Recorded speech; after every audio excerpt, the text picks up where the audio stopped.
Hello, everyone. Welcome to the Racing House. That sounded very weird, me saying that, but you probably noticed we've had a name change, which I'll be doing a channel update on very soon.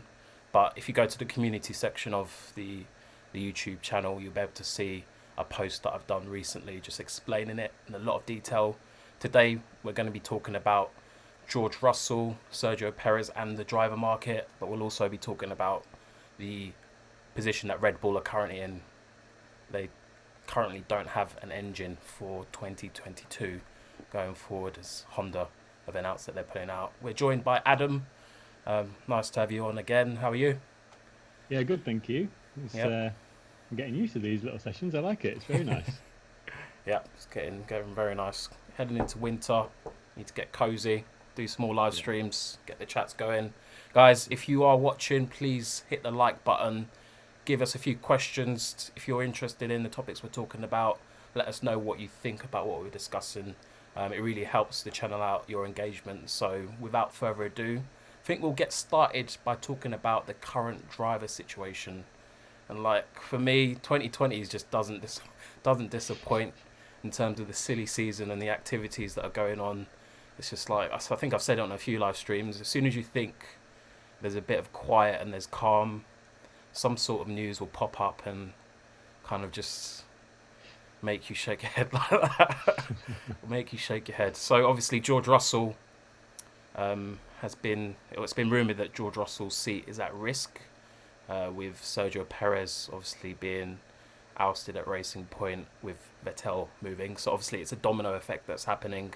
Sergio Perez is looking about, seeing what the options are, and we all know that he's a paid driver. He brings a lot of money to the table from his sponsors. And my honest opinion on this is, it just makes me sad.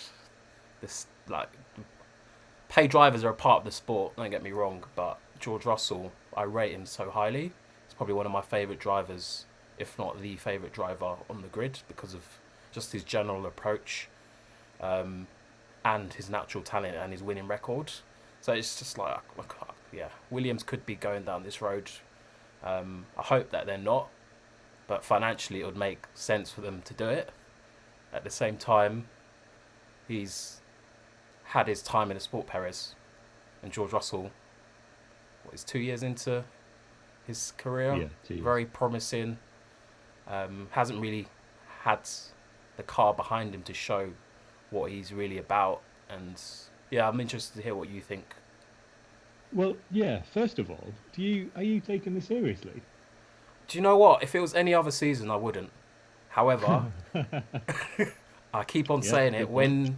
when these rumors pop up out of nowhere, I would say about 85% of them have led to them kind of actually happening, which is the worrying part for me. Yeah. This to me smells a little bit like one of those Eddie Jordan style rumors where where someone just says something crazy. I I, I don't doubt that Dorilton are looking at options. So obviously, American company, they've got a little bit of English involvement, as like I spoke about in the video about team ownership, Hmm. but mostly they're looking at a return on investment. So you can see why they Yep. would have a bit of a sniff at Perez and say, right, okay, Mexican, got a lot of kind of Central American, Northern American money behind him. Um, Very good, very like well proven driver, known to be handy in terms of going through the midfield, and obviously that's what Williams are looking to do in the next few years. Um, that nice kind of Canadian with Latifi, Mexican with Perez, Yep. Williams all of a sudden becoming a little bit more American based. But that all that said, surely they cannot be thinking about axing Russell. Um, he's he's one of the most talented drivers on the grid. I think that's a fairly unanimous like opinion around Russell. I think everyone thinks that he's destined for that Mercedes seat at some point. Mm. And one of the big things for me is with Russell being a Mercedes academy driver, if Perez was to take that spot and Russell was to be left without a drive, where would that leave Williams in terms of their engine situation in the Yeah. future? Because obviously that's all wrapped in like the Russell drivers are wrapped in with the Mercedes engine and all that sort of stuff. The only thing that kind of pulls me back towards Perez is the fact that Russell is, or seems to be, imminently moving in the next couple of seasons. Probably further up the grid, maybe to something Mercedes powered. Potentially even taking Vettel's spot at Racing Point when he moves on. There's a little guess for you.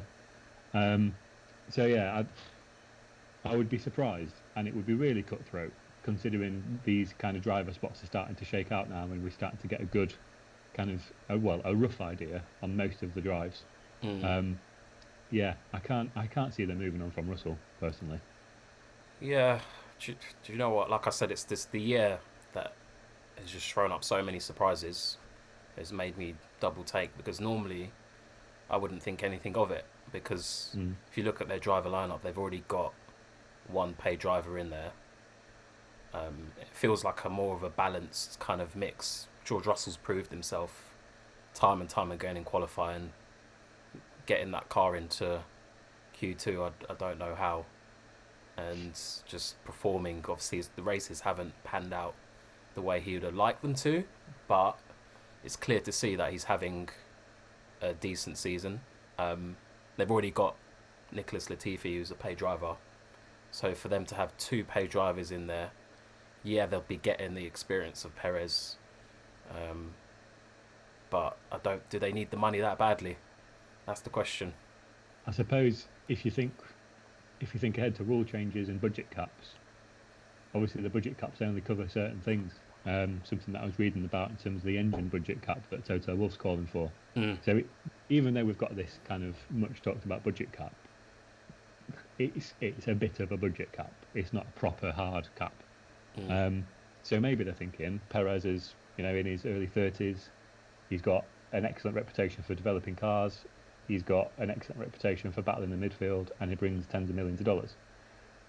So on paper, you can kind of see it. But I just think if you have a talent like Russell and you're looking at moving ahead and moving up through the pack, that's the sort of driver that you want to build around in the future, not someone that you kind of discard for someone who might be a solution for maybe the next 2 to 3 to maybe 4 years. Like Russell is the sort of person that Williams want to be building the team around. Yeah, For me, I agree. I'm just going to pause there and read a few of the comments out. Got Ewan Robinson. Russell isn't really getting anywhere in Williams, so maybe a move to another series, then return to F1 later on would be beneficial to him. That is, yeah, exactly. Where is the source that Russell is out? These are just news articles that I've seen pop up. Basically, not speculating, but they've got sources. I'm not sure what the sources are, but I'll put the link for all the articles that we're referencing in the description once we're done. And there's a lot of talk on it on Twitter, Instagram.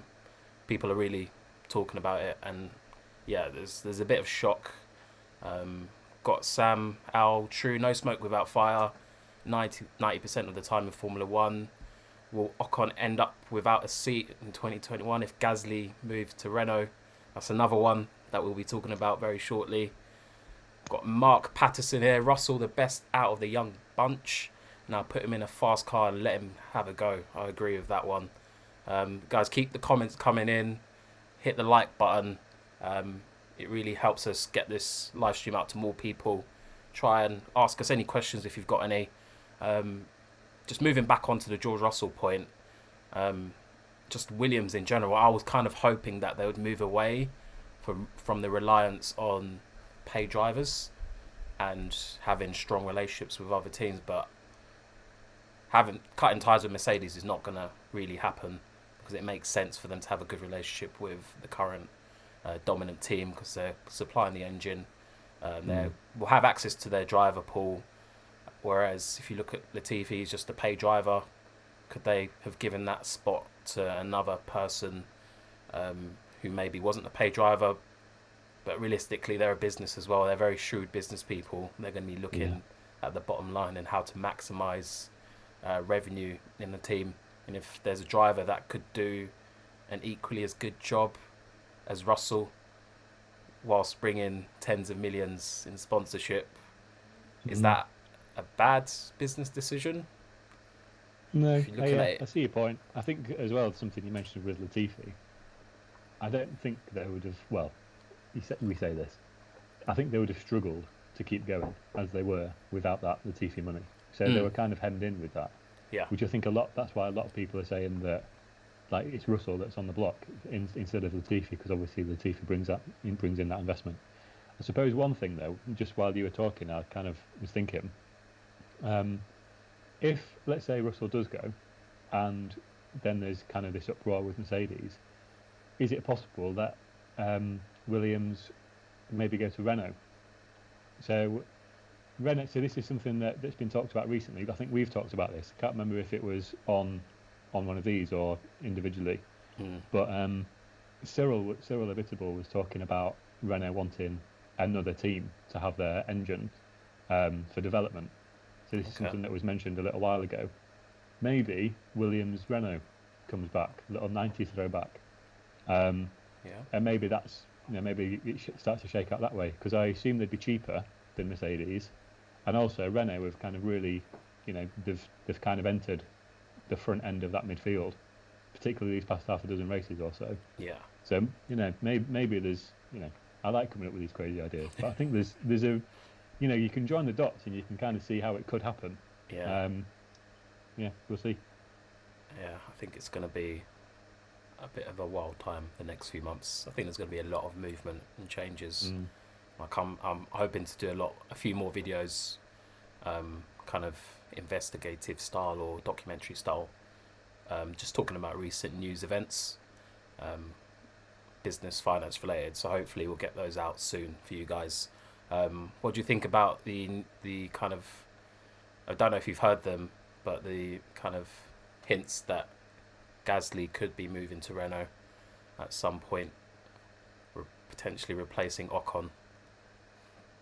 Well, yeah, I think Ricardo's kind of outshone Ricardo quite significantly, hasn't he, this season so far? Do you mean Gasly? And no, I mean Ricardo at Renault. Oh, So I think Ricardo's made Ocon look quite average. mm, Um, and Ocon's obviously good. He's good. yeah, But if Alpine is serious about challenging the front, you know, of all the young drivers that are kind of semi-available at the minute, yeah, Gasly's probably one that you would have an eye on. Um, and there's a lot of history between those two. They used to be very close, and they're not anymore. Um, so that would be another kind of fates intertwined type thing. Um, I think, yeah, you just mentioned one of the comments saying that Russell might go to another series. I think Ocon might be one that would excel in another series. mm, Um, if Gasly was to take that Alpine seat. But to be fair, I actually think Gasly likes his time at AlphaTauri, and I think he's really enjoying that setup at the minute. And I think unless there was some big incentives, i.e., some big money, or big, bonuses, or certain assurances of some sort, yeah, I think why would you leave AlphaTauri? Like, they're doing okay, they're developing well. Like, yeah, they're probably never going to get the same amount of funding as Red Bull, but with the cost cap coming in, AlphaTauri seem quite good in terms of developing efficiently to their budget and doing a mm, good job. yeah, Um, and there's a couple of things that I've read this afternoon about Gasly being very, very comfortable at AlphaTauri, and he's showing it. I know that obviously the Monza win kind of puts him in a bit of a different light, and he had a good performance in that race. But that race aside, he's performed really well this season, and he looked really confident. So I don't know if he'd want to make that move, but mm, it might be the better car in the coming future. Obviously, with the works backing from Renault and all that sort of stuff. So yeah. I think I get the impression that Gasly isn't getting carried away after getting kind of burnt by Red Bull. Well, not kind of getting burnt, definitely getting burnt by Red Bull. Um, and recently I found out that him and Hamilton like speak quite a lot, which I was very surprised by. I was impressed that Gasly's reaching out to the guy that's done it all. He's trying to get some wisdom from him, and I can imagine Lewis just telling him, because Lewis is probably the prime example of someone that was very patient, took his time to make decisions, and not rush into anything. Even when it came to moving to Mercedes, I imagine he took his time to do that. When it came to the time for him to move into F1, he was very patient about that. He could have moved in earlier than when he actually got into F1. I think he could have gone in the year before, but he opted to stay where he was. And I can imagine Lewis passing on that kind of wisdom towards him. And I don't see Gasly moving anytime soon, because what's the benefit of him moving unless it's for a big move, a kind of Carlos Sainz, where you can't say no to this team or the opportunity because of who they are. Whether it's because of a team has moved up the pecking order, they're just dominant in the coming years, or just because of the name. Like, I don't think there's much of an incentive unless it's the big bucks, but something tells me that the majority of these drivers aren't really motivated by the big bucks. Like, they're getting paid very well already. Unless someone's come to the end of their career, which Gasly isn't, they're not going to be motivated by those big bucks to make that kind of move, similar to Ricciardo, where he was motivated by the big money move, because he's looking at his age and thinking, I've got a limited amount of time here. Makes no sense to turn this down. Whereas Gasly, he's got a long career ahead of him. So for me, I don't see that move materialising. But who knows with the French connection? Who knows? Yeah. And like, I think it would make a lot of sense. I think he's probably the best driver in that situation. Yeah. But this situation doesn't make enough sense, if you see what I mean. Like, as you just went over. Yeah. So I agree with you. I think it would be good, but I don't think it's likely. Yeah, I agree. Just moving on to a few comments. This comes from Armando. Has Russell maybe damaged his reputation by not being able to pull a bigger gap on Latifi during the races? We've got Ewan Robinson. Do you think that Stroll is a future world champion? He's definitely most improved driver this year, in my opinion.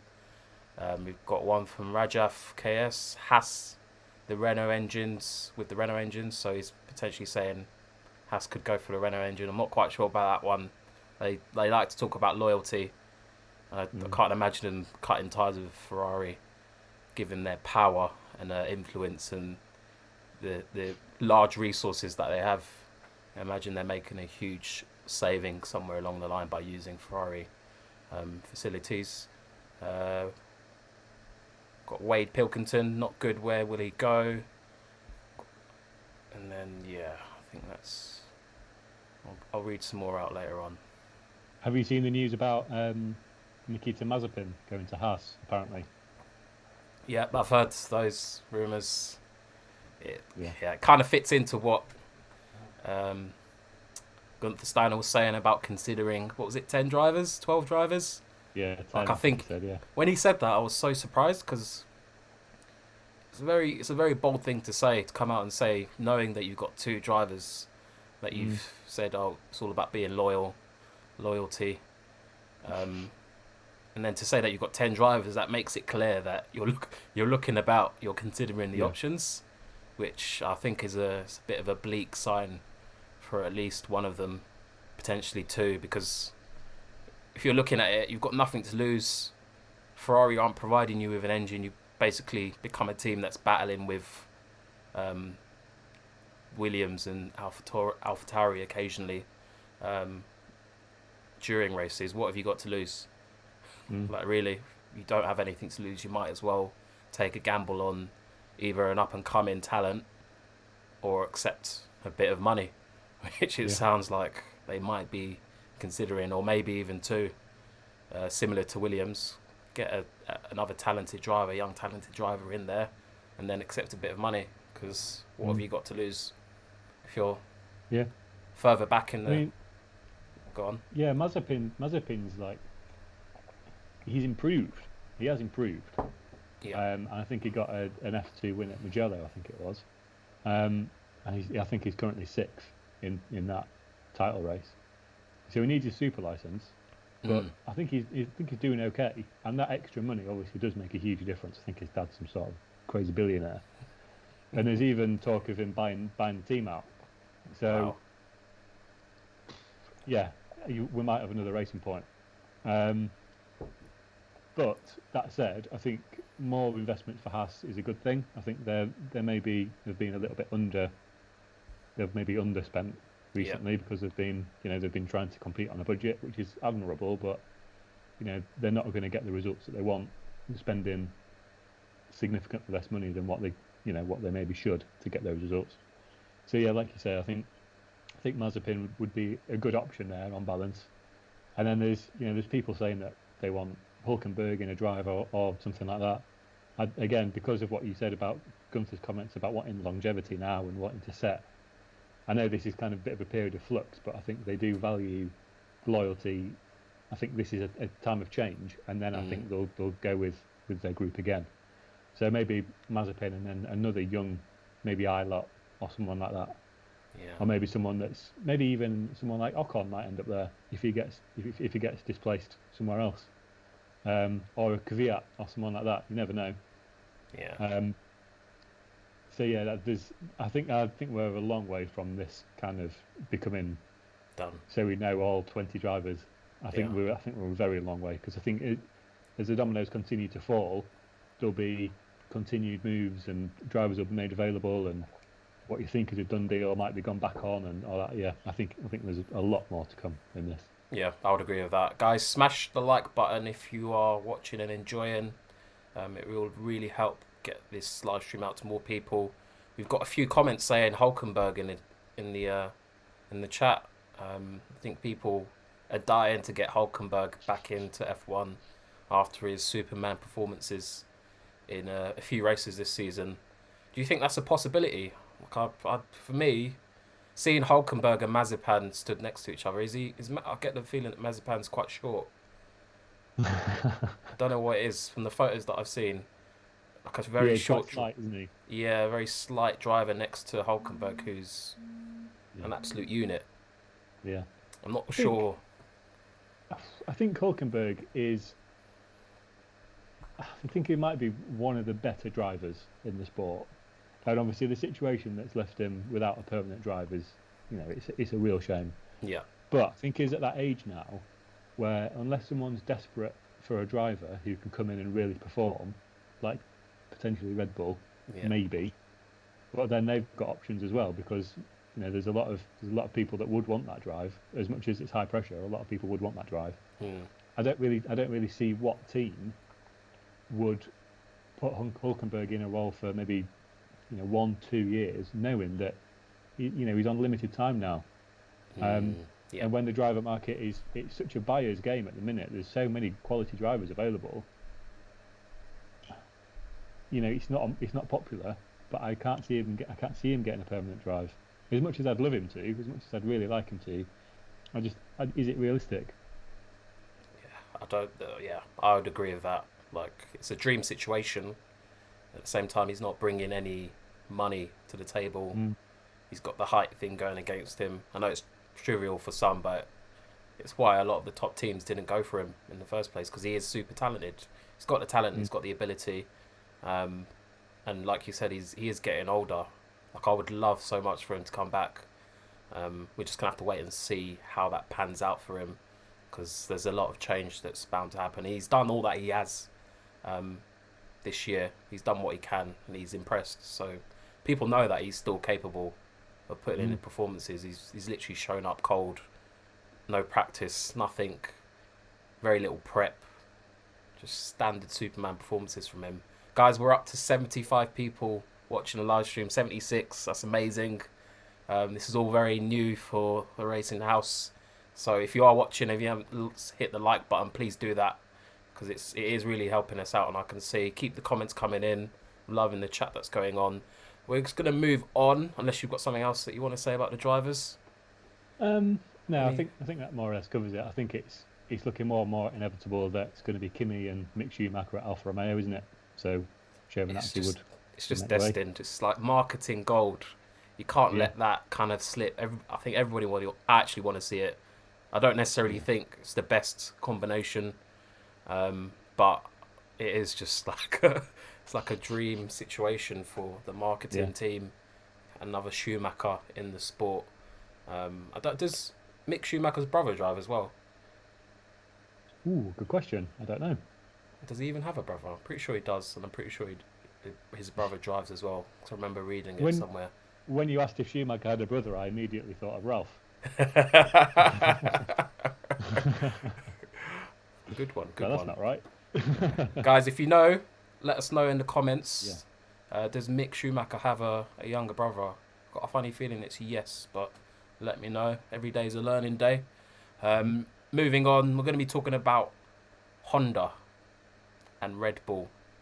So obviously recently, Red Bull and Honda have kind of announced that they'll be parting ways at the end of 2021. Honda will be leaving F1, and that kind of took everyone by surprise. They said that they knew that it was likely, but most of us just assumed, given the progress that they'd made recently, that they would hang about for the rule change. But there's obviously fundamental reasons why they've chosen not to do that, and consequentially, things have developed more with Red Bull allegedly saying that they may pull out of the sport.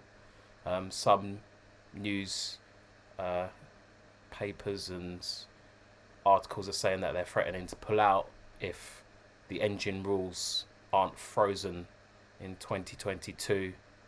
I think it's 2022. Yeah. So, with this in mind, it really does sound like Red Bull are in a bit of trouble because obviously Renault, that relationship's broken down, their previous engine supplier. They've put a lot of investment and time into Honda, and it's not quite worked out for whatever reason. Honda are pulling out, and the question is, what are Red Bull going to do? Look, there's a few options on the table. I don't know how do you think it will pan out? Um, I don't know. I think there's a lot of posturing going on at the minute, and I think this Red Bull threatening to pull out Yeah, is kind of a bit of a warning shot at Ferrari to just be careful with that veto power of theirs, yeah, because if for that veto power is nice, but if there's no sport to veto your votes in, then it makes no difference. yeah, So I think they're firing warning shots and trying to posture and make it very clear that they're going to make some tough decisions, and they've got a lot of tough decisions to come. I think they're in the mode now of exploring options and seeing if they can potentially buy out Honda's intellectual property or maybe yeah, work out some sort of deal with that. There's also the question of whether it'll be rebadged as something else, whether it's a Mugen engine or if it's a Red Bull engine or if it's a Tag engine or something like that. yeah. Like we've seen in previous examples. So I can't see them going to Ferrari. I can't see Mercedes won't happen. I can see Renault happening. Um, I think the distance with Cyril is well. I think there's more distance there than what there was. So I Mm, think Sparks would be less likely to fly. But it's a very tender topic, isn't it, to talk about that again? it is. Um, so I think the best option would be for them to kind of take over that intellectual property. I don't think there'll be another OEM comes in to supply them. I don't think there's time, and I think it's too expensive. Yeah, the cost implications on in terms of developing current engines in F1 are just It's astronomical, huge. and the time frame, no engine supplier is going to want to do that in Mm. such a short time frame if the rules are going to be changing soon as well. Um, Yeah, I think this they could isn't it? easily take on. Sorry, what was that? This is the question, isn't it? Like if you're a big OEM and you're sat in your board meeting and you're considering it, the question is F1 even relevant enough anymore Mm, to invest hundreds of millions of whatevers into a sport that is a in a bit of a state of flux and it needs big changes, yeah, and b when there are other types of motorsport that are coming out that are arguably more sustainable and better for corporate and all that kind of good stuff. Do you want to go into Formula One not really knowing what the future holds, because there are going to be changes coming, and I think realistically they need to make the engines a lot less complicated, and they mm, need to really lean into the hybrid stuff and make their engines louder and all that kind of thing. So there's a lot of change that needs to happen, and I think you're at that point now where people are just kind of looking and watching to see what the next move's going to be, and then they'll make the decision following that. Yeah, I think there's a lot outside of the driver movement. There's going to be a lot of change, and I think there's a bit of news even today about um, Lawrence Stroll potentially looking at buying a Formula E team. Ooh. So I will be doing a video on that very soon. Or you might want to do it, Adam. And chuck it out there. Put Yeah, I it in the do like hat. my Formula E. It's Yeah, and it's got its flaws, but it's getting there. yeah, it's getting there. And like on the wider topic, like you said, F1 is struggling for me in terms of its identity. It's like stuck. Like they know what has worked in the past, but they also see what's happening in the wider car market, and the move towards electric cars doesn't match up with what is happening in F1 at the moment. There's very little kind of synergy between the two, and you see the amount of, you obviously know how many big car manufacturers are in Formula E as per your last video. Go and check it out if you've not seen it. It's doing well. Um, yeah, and it's, if you look towards F1, they're just not there. And even teams like Ferrari, who just don't seem to have much of a presence in Formula E, or I don't know, do they have any presence Not at that I all? know of. I think It feels like a yeah. really weird kind of position for them, especially knowing Mm. how big they are, how important Ferrari are, to not have any interest in probably the fastest growing kind of car category. Yeah. It's a bit of a weird one. So I personally hope that Ferrari kind of look at that going forward. You can see it with Lawrence Stroll. He's looking at it. He smells what's up. He knows what's about to happen.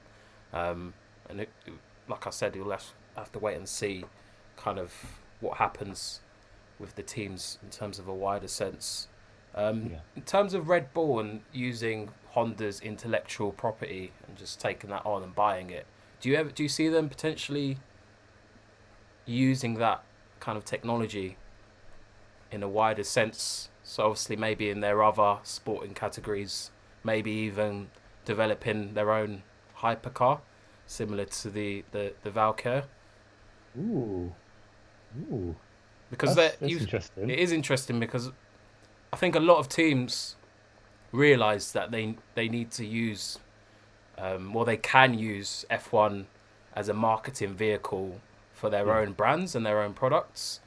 Hence why we've seen a lot of rebranding with AlphaTauri, Red Bull, Alpine, Renault. Like a lot of the teams are a lot of the smaller teams are clocking on. Red Bull aren't small, but they've rebranded Toro Rosso to AlphaTauri.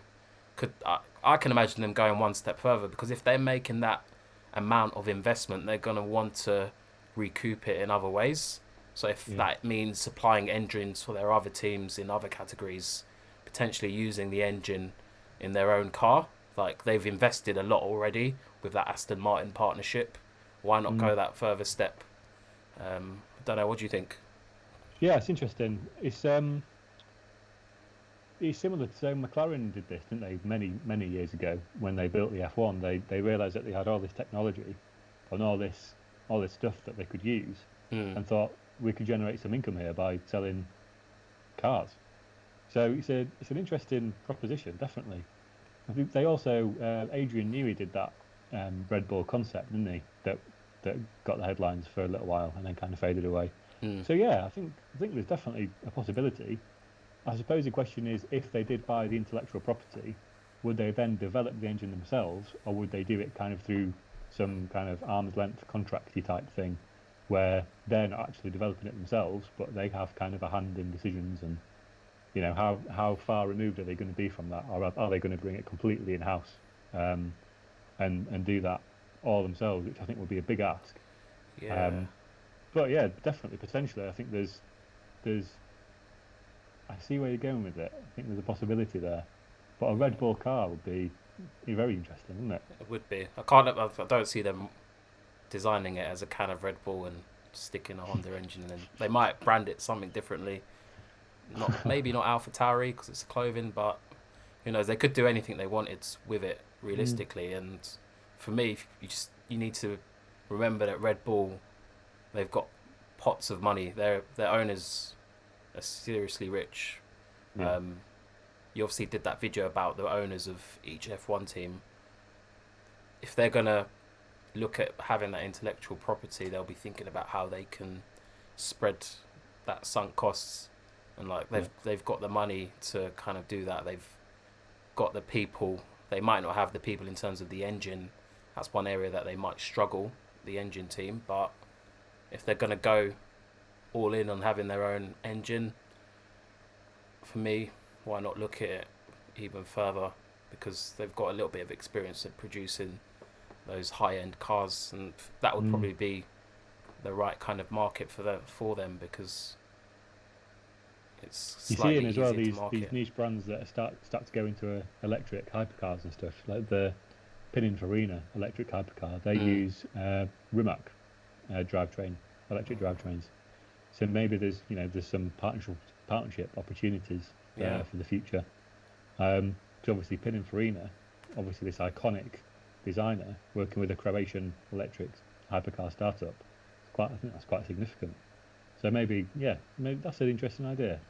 That's something that I'll think about. Another video maybe we could do. Who knows? Another one to add to the list. But yeah, that's pretty much it. Unless you've got anything to say, we might call it. No, I think like we said, I think there's going to be a lot more to come. I think we thought that once Vettel's move kind of settled down, that things would maybe start to slow down. But if anything, it's becoming more and more unexpected. Like you can't seem to call anything at the minute outside of the first couple of teams. It's going to be very interesting going into the winter. Yeah, very interesting. Who's to know F1 NFL? Basically, there's been news articles written that Sergio Perez could replace George Russell. At the moment, it's just speculation and alleged stuff. But with F1 at the moment and the rumours flying about, a lot of them tend to come out to be true about it. It's weird at the moment. So that's probably what we've led on today. That's the title. George Russell out, Perez in. For me, I don't want to see it. Adam doesn't believe in it. I don't think it'll happen. Yeah, hopefully, for me, I don't want it to happen. I want to see George Russell stay in the sport. He's one of my favourite drivers. He's got the talent. He's got the right work ethic, the right approach. Very professional, and I really do hope he makes a step up into one of the top teams. But that's it from us today. Thank you everyone for joining us. If you've got a minute, smash the like button before we go. I'll pause for a few seconds, see if I can scrape any last few ones. But yeah, thank you for that.